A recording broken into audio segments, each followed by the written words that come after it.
and welcome to another episode of the Adrienne Ross Show, where sports and culture connect. I don't know how many of you know, but I want to make sure you know.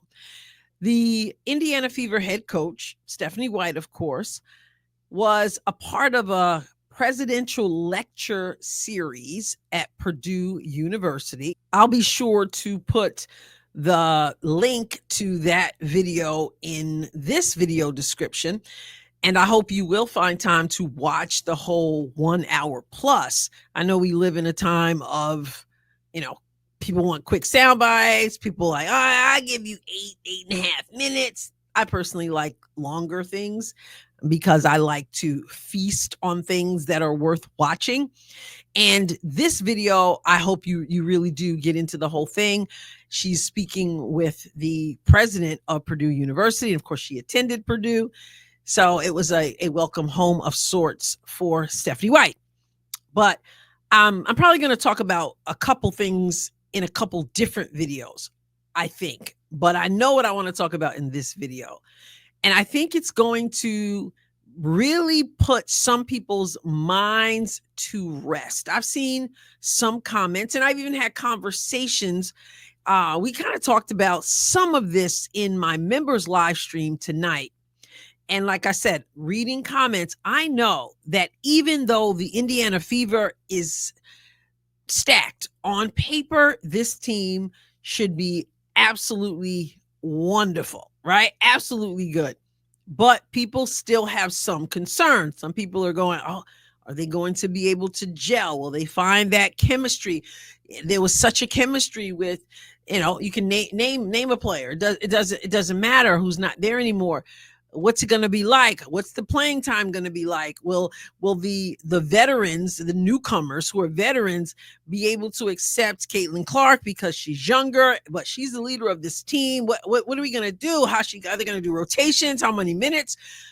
There are a lot of concerns that people have because, as some people have said in the comments, it doesn't look like the team it was before.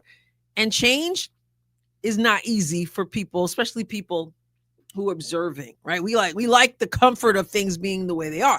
And sometimes when you're in the midst of it, especially when you're in the midst of it, you can kind of enjoy the familiarity. But Stephanie White said something that I knew was true. I knew it had to be true, but it really encouraged me along the lines of all the things I'm talking about. I think it will encourage you also when I break down exactly what this means for the Indiana Fever. So without further ado, as they say, let me play this little clip and then we're going to talk some more. The Pacers and the Fever's game in Cambridge. And, it's like, doesn't matter. We're like 20 points behind. Well, doesn't matter. Caitlin Clark made a three. So, now, but it takes the whole team. Yes.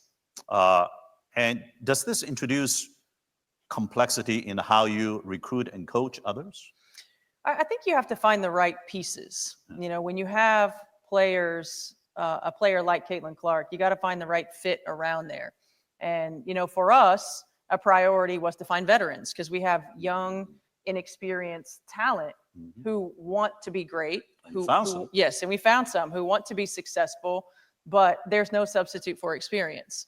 And so finding experienced players who fit the way that we want to play, who understand that our big three are our big three, and who aren't afraid of that, who embrace that, who want to lead by example every single day, and who want to win, who want to compete. Like winning is hard.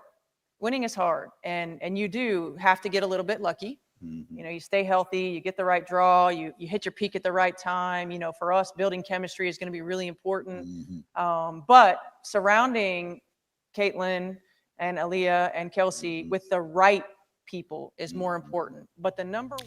Did you catch what I want to point out? Have you heard me speak enough? Have you been a part of the channel enough to know what I'm going to say right now? If you don't, no worries, because I'm going to say it right now. He asked her about a recruiting, like how it takes a team effort. So how does that impact the recruiting? One of the things she said there, the thing I want to highlight, She talked about bringing in veterans, people who can complement the team. She mentioned this: people who understand that our big three is our big three. People who are willing to embrace that. So this is, again, something that I totally expected. I believe from the start they were not going to bring in people without making sure all these people who are coming in, who are accomplished players themselves, who are veterans themselves, who have been all-stars and champions and award winners and leading in this stat and that stat. Now you're taking those players and then you're bringing them in. She's saying, I made sure that they understood that our big three, that's the big three. And like she said, to complement Caitlin Clark, she mentioned, and to complement Caitlin Clark, Kelsey Mitchell, and Aaliyah Boston. So for those of us who are going, I wonder if everyone is going to be willing to accept the role they're given. I wonder if things are going to change drastically. She's letting you know right here. She did a little nod too. And our big three is our big three. So they did not bring in a Natasha Howard, a DeWanna Bonner, a Sophie Cunningham, a Sydney Colson, whomever. They did not bring in these players without making it clear, this is the big three. We're going to work around the big three. Can you handle that? If they could not handle that, I have no doubt she would not have brought them in. She made that clear. That's the piece for some people, peace, P-E-A-C-E. That's the peace of mind for some people who are wondering, are they going to be able to handle it? Yeah, they're going to be able to handle it. And if they're not able to handle it, they're not going to be able to say, we weren't told. So I believe that these people who came in, they came in with the understanding that this is Caitlin's team as the floor general and that there is a big three. And that big three are Caitlin, Kelsey, and Aaliyah. Can you handle that? And they said, absolutely we can. Whatever conversations had to be had, whatever she expressed or Kelly Crosskoff or Amber Cox expressed, they made it clear. Can you embrace it? We can embrace it. Okay. So then let's rock and roll. So now we can get past that part. They know what to expect. So now we have a coaching staff and a front office who can now make the maneuvers necessary so that these pieces fit in with the big three. Let that not be a worry.